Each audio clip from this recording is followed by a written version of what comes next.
Syekhul Islam Ibn Taimiyah rahimahullah pernah mengatakan, "Az-dzikru lil qalbi kalma lis samak." Zikir di hati seseorang itu bagaikan air dengan ikan. Fa kaifa yakunu hal samak idza faraqal ma? Bagaimana kondisi ikan kalau berpisah dengan air? Apa yang terjadi?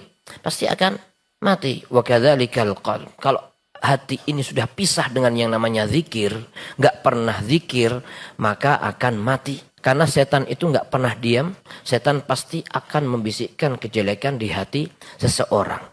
Dan yang bisa membentengi hati seseorang itu adalah zikir.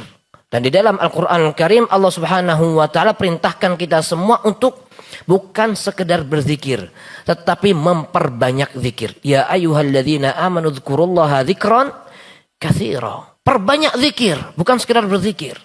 Dan zikir yang sedikit itu adalah ciri-ciri orang munafik. Orang munafik kalau disuruh sholat malas. Wa idza qamu ila sholati qamu kusala. Ketika sholat bermalas-malasan. Ketika sudah mepet waktunya baru sholat itu cepet-cepetan.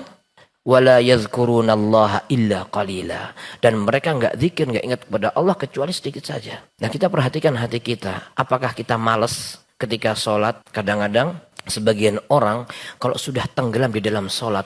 Sepanjang apapun sholat enggak terasa. Sebagian ulama ketika sholat melewati sebuah ayat. Kemudian seolah-olah hati itu terperangkap dengan ayat tersebut. Kenapa? Karena mentadabburi ayat tadi. Maka ayat-ayat itu diulang-ulang terus sampai subuh. Dan gak terasa. Sampai berlinang air mata, sampai jenggotnya basah. Gak terasa. Terkadang sebagian orang ketika imamnya panjang dikit batuk. Berdehem. Gerak-gerak. Nah, ini semua menjadi bahan renungan bagi kita. Termasuk yang mana kita? Apakah yang malas ketika sholat?